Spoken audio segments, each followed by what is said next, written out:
Hello friends, आज हम लोग ज्योग्राफी का सेकंड चैप्टर करने वाले हैं। जो हम 6th क्लास के एनसीईआरटी कर रहे थे उसे हम कंटिन्यू करेंगे। ठीक है, तो सेकंड चैप्टर, फर्स्ट चैप्टर हम कंप्लीट कर चुके हैं। अगर आपका उसमें कोई डाउट है तो आप पूछ सकते हैं। तो सेकंड चैप्टर का नाम है ग्लोब, लैटिट्यूड्स एंड लॉन्गिट्यूड्स। इसका मतलब है हिंदी में जो इस चैप्टर का नाम है वो है अक्षांश व देशांतर। तो मैंने आपको एक चीज बताई थी कि हम चैप्टर को पढ़ने से पहले उसकी मीनिंग को समझेंगे कि ये चैप्टर हमें क्या बताएगा, इसमें क्या है। तो हम ग्लोब को जानते हैं। ग्लोब क्या है? एक छोटा मॉडल है। किसका? हमारी अर्थ का एक छोटा मॉडल है या एक प्रतिबिंब है। लैटिट्यूड, लैटिट्यूड वो लाइन होती हैं जो सीधी होती है। ठीक है, और लॉन्गिट्यूड्स नहीं, जो लैटिट्यूड्स होती हैं वो ऐसे करके होती हैं और जो लॉन्गिट्यूड्स होती है वो सीधी लाइंस होती हैं। तो अभी हमने चैप्टर का मतलब समझा है, हम इसे थोड़ा सा कंटिन्यू करते हैं, आगे चलते हैं कि ग्लोब के बारे में हमें बता रहा है तो उसमें लैटिट्यूड्स और लॉन्गिट्यूड्स ऐसा क्या है जो हमें बताना चाहता है। हम चैप्टर को स्टार्ट करते हैं। आपने हमारी पृथ्वी का जो मॉडल होता है जिसे हम ग्लोब कहते हैं उसे देखा होगा। वो कैसा दिखता है? वो एक गोल आकृति का होता है, बॉल जैसा वो दिखता है। जिस तरह से हम बॉल को घुमा सकते हैं ऐसे, तो हम ग्लोब को भी घुमा सकते हैं। ग्लोब हमारे किस यूज में आता है? ग्लोब से हम किसी भी महाद्वीप, महासागर, देश की सही स्थान और आकार का पता लगा सकते हैं। ठीक है, उसके आकार का भी जो ग्लोब पे होता है वो सही पता लग जाता है कि ये किस आकार का है। तो ग्लोब हमारे किस यूज आता है ये आप समझ गए होंगे। एक विश्व का छोटा मॉडल होता है जिसे हम, ग्लोब बड़े भी होते हैं और छोटे भी होते हैं। जो बड़े ग्लोब होते हैं वो कैरी करने से, हम ट्रेवल कर रहे हैं तो हम उसे नहीं ले जा सकते। पर जो छोटे ग्लोब होते हैं उन्हें हम क्या कर सकते हैं? पॉकेट में रख के ले जा सकते हैं, बैग में रख के कैरी कर सकते हैं, जो हमें बहुत हेल्प करते हैं। तो अब हम आगे समझेंगे। हमने ये समझ लिया कि ग्लोब किस काम आएगा। अब हम समझेंगे ग्लोब को हमें समझना कैसे, हमें कैसे पता लगाए कि महाद्वीप कहाँ पे, महासागर कहाँ पे है, कौन सा महासागर कहाँ पे मतलब लाई करता है, वो हम सब अब पढ़ेंगे। ठीक है, तो मैं सबसे पहले आपको एक ग्लोब का छोटा सा ड्रॉ बना के दिखाती हूँ। ये हमारे जैसे है अभी ग्लोब है। ठीक है, हम एक एक पार्ट को समझेंगे स्टार्टिंग से। ये ग्लोब है हमारा। यहां से ऐसे, अगर आपने देखा होगा, एक छोटी सी सुई होती है जो हमारे नॉर्थ पोल और साउथ पोल को क्या करती है? जोड़ती है। ठीक है, ये ऐसे करके ग्लोब होता है थोड़ा, है ना। अगर आप लोगों ने देखा हो तो ग्लोब इस तरह से होता है। ये जो सुई है ना, ये जो सुई है जो नॉर्थ पोल और साउथ पोल को जोड़ रही है, इसे हम कहते हैं क्या? अक्ष। जो नॉर्थ पोल और साउथ पोल को जोड़ने वाली सुई होती है उसे क्या कहते हैं? अक्ष। इंग्लिश में इसे बोला जाता है एक्सेस। क्या बोलते हैं इंग्लिश में? एक्सेस। तो हमने अभी सिर्फ ग्लोब को एक देखा है कि ग्लोब कैसा दिखता है, और ग्लोब को जो लाइन जोड़ती है नॉर्थ पोल और साउथ पोल को, उसे क्या कहते हैं? हम लोग अक्ष कहते हैं। ठीक है, उसे इंग्लिश में एक्सेस कहा जाता है। अभी हम थोड़ा आगे चलते हैं, ग्लोब को और थोड़ा समझते हैं। ग्लोब में ये आप समझने के बाद जो अभी हम लोग करेंगे वो मैं आपको बताती हूँ। ग्लोब में एक बीच में, अगर आपने देखा हो तो ऐसे करके एक लाइन बनी होती है ना। एक लाइन बनी होती है जो हमारे ग्लोब को दो बराबर हिस्सों में बांटती है। ग्लोब, जो हमारे ग्लोब को दो बराबर हिस्सों में बांटती है, डिवाइड करती है उसको। ठीक है,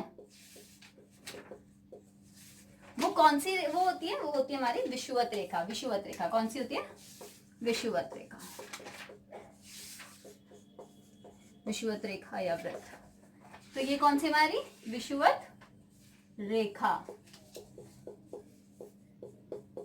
ये क्या कर रही है? ये हमारे ग्लोब को दो इक्वल पार्ट्स में, बराबर भागों में बांट रही है।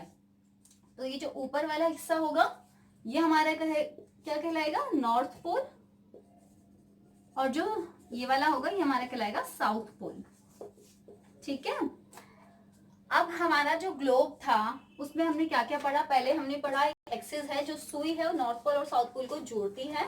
उसके बाद हमने पढ़ा एक लाइन है जो हमारे ग्लोब को दो इक्वल पार्ट्स में डिवाइड करती है, ऊपर वाला नॉर्थ पोल कहलाता है, नीचे वाला हमारा साउथ पोल कहलाता है। अब हम ग्लोब को थोड़ा और पढ़ते हैं।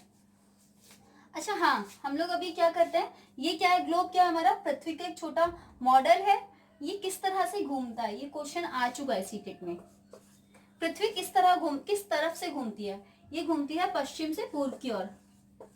अब अगर आप भूल जाते हैं पश्चिम से पूर्व, ठीक है, अगर हम भूल जाएं कि पृथ्वी कहां से कहां घूमती है तो हम याद क्या करेंगे, वी, सिर्फ हमें क्या रखना है, वी डायरेक्शन में हमारी अर्थ क्या है, वो घूमती है, चक्कर लगाती है। वी मतलब वी फॉर वेस्ट और ई फॉर ईस्ट, ठीक है, इस डायरेक्शन में हमारी अर्थ घूमती है पश्चिम से पूर्व की ओर।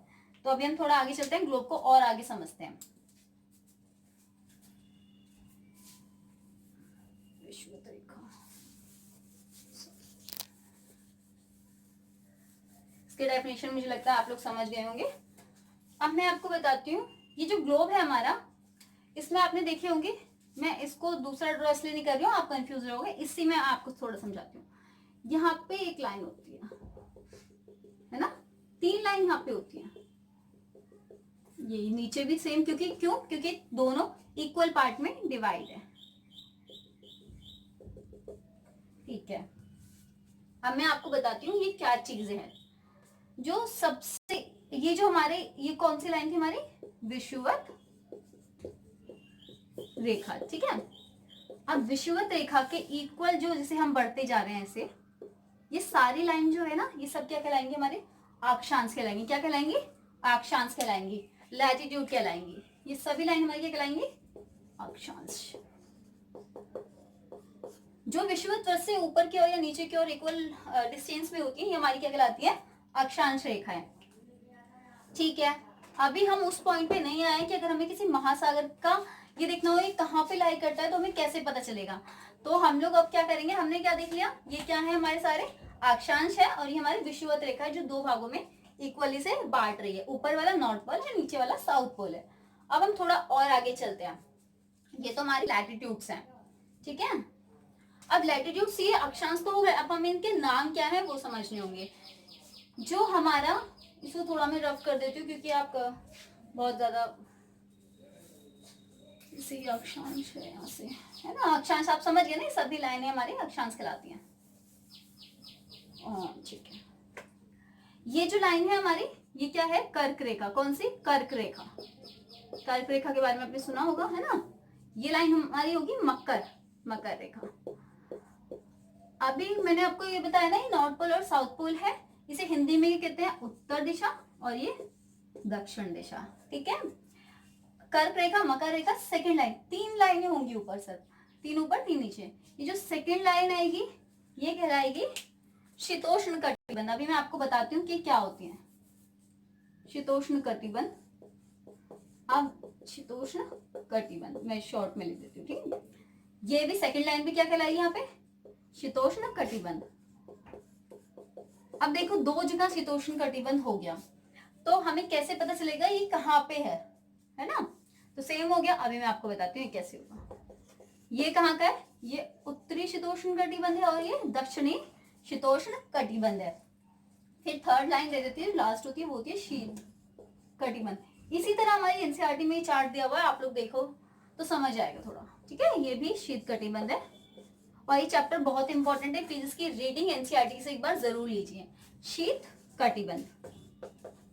अब हम इनका मीनिंग समझ लेते हैं कि इन्हें, ये अगर ये दोनों मिलती हैं तो ये क्या मतलब, ये वाला जो एरिया है कैसा एरिया होता है, ये वाला कैसा होता है, ये कैसा होता है। हमारी पृथ्वी जो है वो सब जगह एक जैसी नहीं है, मौसम जो रहता है, जैसे कुछ एरिया होंगे जहाँ पे गर्मी बहुत ज्यादा होगी, कुछ ऐसे होंगे जहाँ पे सर्दी बहुत ज्यादा होगी, यहाँ पे बरसात बहुत ज्यादा होगी।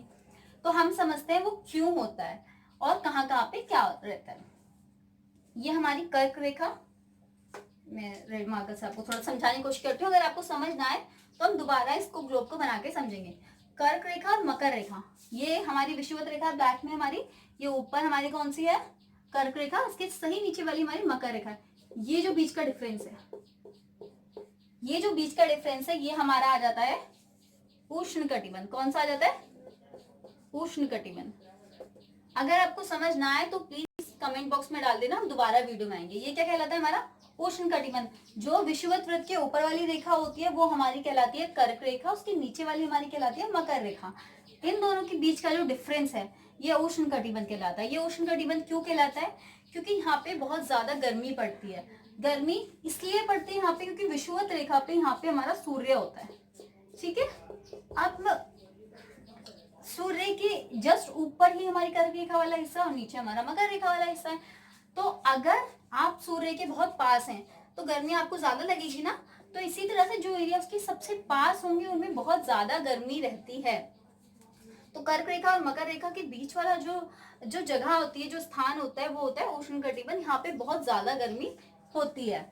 उसके ऊपर हम चलते हैं उत्तरी शीतोष्ण कटिबंध और दक्षिणी शीतोष्ण कटिबंध। शीतोष्ण, आप एक बार नाम को थोड़ा ब्रेक करें।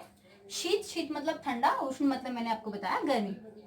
शीतोष्ण होता है जहां पे ये जो सूर्य था ये इससे थोड़ा सा दूर आ गया ना।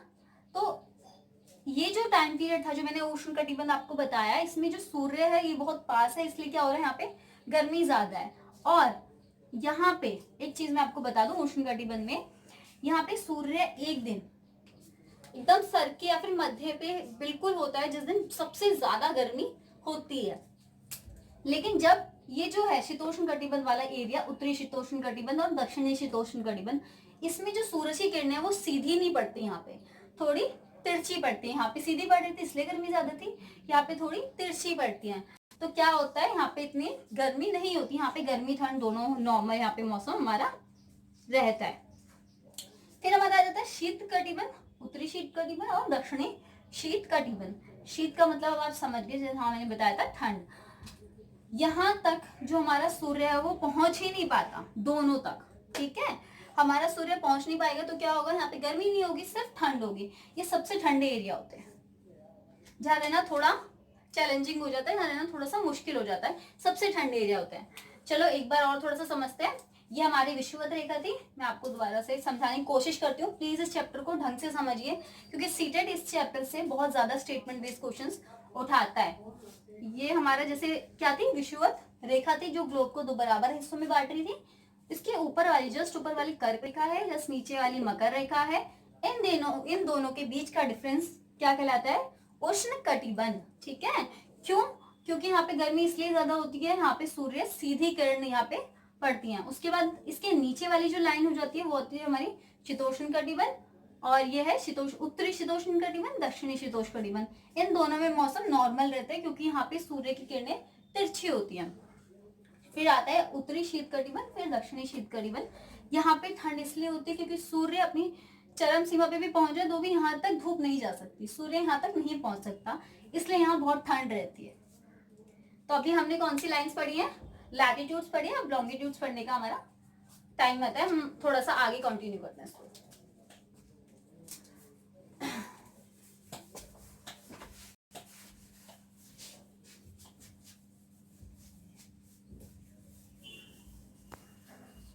ये थोड़ा कंफ्यूजिंग ना हो जाए आपको, तो आप लोग अगर होता भी है तो आप मुझे एक बार बता देना, ठीक है, कि ये कंफ्यूजिंग हो गया थोड़ा सा जो भी है।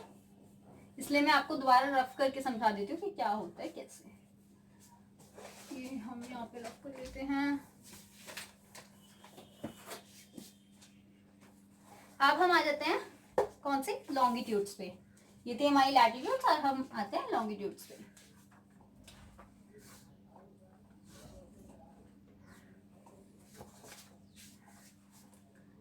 अब किसी भी जगह का पता लगाने के लिए, किसी भी महासागर का, किसी भी महाद्वीप का पता लगाने के लिए सिर्फ इतना तो इनफ नहीं है ना कि हम लोग, रुकिए, ये कौन सी थी हमारी कर्क रेखा, ये हमारी मकर रेखा थी।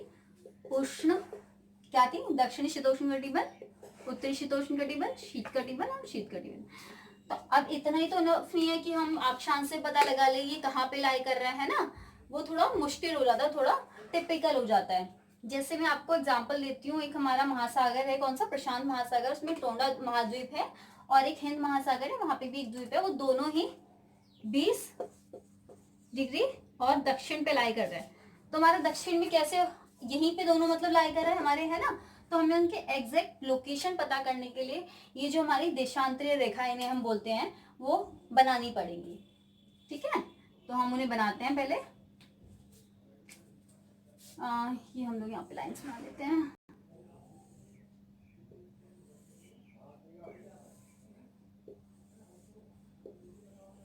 ठीक है, जो यहाँ पे अब ये बीच में लाइन आएगी, ये यहाँ पे क्या वैल्यू रहेगी, 0 रहेगी। ये हमारी कहलाएगी प्रमुख याम्योन्तर। इसका जो तो हमारा ये जो है 200 यहाँ पे दक्षिण पे लाई करता है, तो सेम हमारा आ रहा है। अब हमें क्या एग्जैक्ट लोकेशन पता करने के लिए हमें नॉर्थ पोल और साउथ पोल की हेल्प से, जो रेखा यहाँ से जा रही है उनसे पश्चिम और पूर्व के बीच के समय का पता लगाना होगा। अब हमें समझना है कि देशांतर का समय, हम समय कैसे पता लगाते हैं।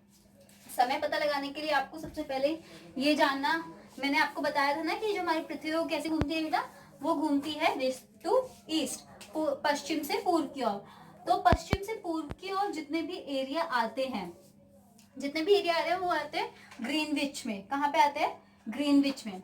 तो हम क्या करेंगे, जो ग्रीनविच है हमारा उसके पूर्व में और पश्चिम, है ना, पश्चिम में। अगर पूर्व की तरफ हम चलते हैं तो टाइम क्या होता है, वहां पे प्लस होता जाता है, और माइनस यहाँ पे अगर हम पश्चिम की तरफ आते हैं, जितने एरिया इस साइड, जितने देश महाद्वीप महासागर जाएंगे उनका में जो टाइम है वो इस साइड आएंगे तो माइनस होता जाएगा, इस साइड जाएंगे तो प्लस होता जाएगा। तो हम थोड़ा इसको समझ लेते हैं। जो हमारी पृथ्वी है वो 300 डिग्री घूमती है अपने ही अक्ष पे, 360 डिग्री घूमती है अपने ही अक्ष पे 24 घंटे में। कितने दिन में, 24 घंटे में 360 डिग्री अपने अक्ष पे वो घूमती है। तो एक घंटे में कितना घूमेगी, एक घंटे में 15 डिग्री वो अपने अक्ष पे चक्कर लगाती है। अब जैसे आपको शायद इसमें थोड़ा सा कंफ्यूजन होगा कि पूर्व में प्लस कैसे होगा माइनस कैसे होगा, इसका मैं एक एग्जांपल देती हूँ। जैसे हमारा ग्रीनविच का जो टाइम है वो अभी क्या बज रहे हैं, 12 बजे। ठीक है, ग्रीनविच पे क्या कर रहे हैं, बजे 12 बजे। अगर मैं आपको कहूँ कि हमारा जो भारत का, हम भारत का ही निकाल लेते हैं, भारत का मानक समय हम लोग निकाल के देखते हैं अपना। भारत का मानक समय, इसे थोड़ा सा ध्यान से समझिए क्योंकि पेपर में आने के ज्यादा चांसेस रहते हैं। भारत का मानक समय कैसे निकाले, जो भारत है हमारा वो हमारे ये जो प्रमुख याम्योन्तर है या ग्रीनविच है, ग्रीनविच से कितना आगे है, 5.5 घंटे आगे है। ठीक है, कितना, 5.5 आवर्स वो आगे है। तो एक आवर कितने का है, 15 का है, 15 degree plus 15 plus 15 plus 15, 1 2 3 4 and 5, और फिफ्थ क्या है, 5.5 है ना, तो 7.5 आ जाएगा। 7.5 means 30 minutes, half an hour. तो ये हमारा कितना बन जाएगा, कितने आवर हो गए, 15 का कितना बनता है हमारा, एक है ना। तो ये हमारे आर कितने हो गए बच्चे, 1 2 3 4 5, और ये 5.5, 5.5 है। तो यहाँ पे कितना टाइम होगा, 5.5 बज रहे होंगे। अभी 5.5 घंटे में आपको बताती हूँ, एक बार फॉर्मूला में इसको थोड़ा सा डाल लो। अब हम इसे फॉर्मूला में पुट करते हैं। हमारा फॉर्मूला क्या था, ग्रीनविच में का टाइम क्या है, ग्रीनविच का टाइम हो रहा है अभी 12 बजे। ठीक है, 12 में हमारे यहाँ भारत में अभी टाइम क्या हो रहा है, मतलब कितने घंटे आगे चल रहा है, 5.5, 5.5 घंटे। अगर 12 से 5.5 आगे आप टाइम को आगे करें तो कितना होगा, 12 के बाद 1 बजेगा, 2 बजेंगे, 3 बजेंगे, 4 बजेंगे, 5 बजेंगे, और हाफ एन आवर के बाद 5.5 बज जाएंगे। तो कितना टाइम होगा हमारे यहाँ पे भी, 5:30। ठीक है, और वैसे आपको ये कैलकुलेशन इतनी मुश्किल नहीं है, समझ आ गई होगी। अगर नहीं भी आई है तो आप जो सेकंड चैप्टर है उसके लास्ट वाला पेज, और मैं कहूंगी पूरा चैप्टर एक बार आप लोग रीड करना, क्योंकि स्टेटमेंट बेस्ड क्वेश्चन यहाँ से बहुत ज्यादा उठाए जाते हैं। ठीक है, और कोई कैलकुलेशन का ऐसा आता नहीं है, अगर आता भी है तो आप कर सकते हैं। ठीक है, और अगर मैं यही कहूँ कि भारत अगर इस साइड होता है, वैसे भारत कहाँ करता है हमारा, इधर लाई करता है। ठीक है, इधर हमारा भारत है। अगर भारत इस साइड होता तो क्या होता, माइनस हो जाता टाइम, 5.5 माइनस हो जाते। ठीक है, तो हम पीछे चलते फिर 11 10 9 8 है ना, इस तरह से हम चलते हैं। तो पश्चिम की ओर जाएंगे तो टाइम माइनस होता जाएगा, और पूर्व की ओर जाएंगे तो टाइम प्लस होता जाएगा। ग्रीनविच पे हमारा 12 बजे मैंने यहाँ पे टाइम एज्यूम किया था, 12 बजे में मैंने ऐड करती गई, और अगर पश्चिम की ओर जाऊंगी तो माइनस करूंगी। तो आज का ये चैप्टर मैं यहाँ पे खत्म करती हूँ। अगर आपका कोई डाउट है, ये चैप्टर बहुत इंपॉर्टेंट है, कोई डाउट है तो नीचे कमेंट बॉक्स में जरूर छोड़िए, और वीडियो को लाइक और सब्सक्राइब जरूर कीजिए। Thank you for watching.